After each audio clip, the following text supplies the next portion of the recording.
विद्यार्थियों और शिक्षकों के भारी विरोध के कारण सीजेपी यानी कॉकरोच जनता पार्टी के संस्थापक अभिजीत दिपके लखनऊ के इको गार्डन से वापस लौटे। नमस्कार, आप देख रहे हैं हेलो मित्र और मैं हूं सोनू सिंह।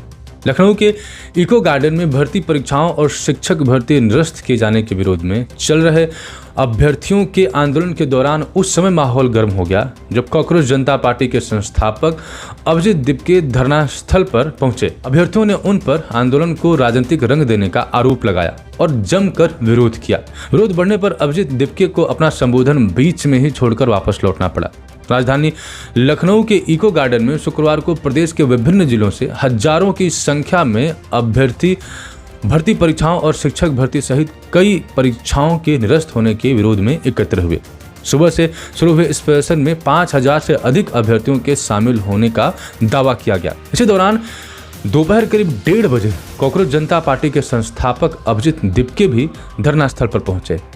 जैसे ही उन्होंने मन से अपनी बात रखनी शुरू की, वहां मौजूद कई अभ्यर्थियों ने विरोध दर्ज कराना शुरू कर दिया। प्रदर्शनकारियों का आरोप था कि उनका आंदोलन पूरी तरह रोजगार और भर्ती परीक्षाओं से जुड़े मुद्दों पर आधारित है। इसमें राजनीतिक हस्तक्षेप नहीं होना चाहिए। अभ्यर्थियों ने नारेबाजी करते हुए कहा कि कोई भी राजनीतिक दल उनके संघर्ष का लाभ उठाने की कोशिश न करे। विरोध के बीच माहौल तनावपूर्ण हो गया और काफी देर तक धरना स्थल पर हंगामा चलता रहा। अभ्यर्थियों की ओर से लगातार नारे लगाए गए और अभिजीत दिपके के खिलाफ आवाज बुलंद की गई। इस दौरान अभिजीत दिपके ने अपने संबोधन में कहा कि यदि देश में समय समय पर आंदोलन नहीं हुए होते तो लोकतंत्र भी मजबूत नहीं हो पाता।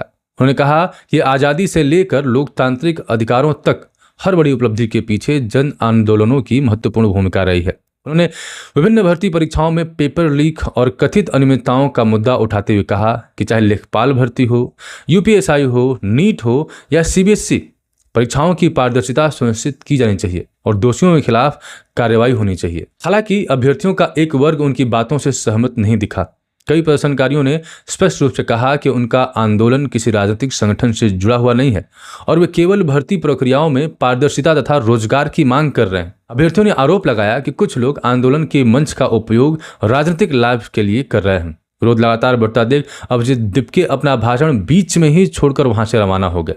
इको गार्डन में हुई इस घटना ने एक बार फिर से यह बहस छेड़ दी है कि युवाओं और अभ्यर्थियों के आंदोलनों में राजनीतिक हस्तक्षेप की भूमिका क्या होनी चाहिए। फिलहाल अभ्यर्थी अपनी मांगों को लेकर आंदोलन जारी रखे हुए हैं, जबकि इस पूरे घटनाक्रम को लेकर राजनीतिक और सामाजिक हलकों में चर्चाएं तेज हो गई हैं।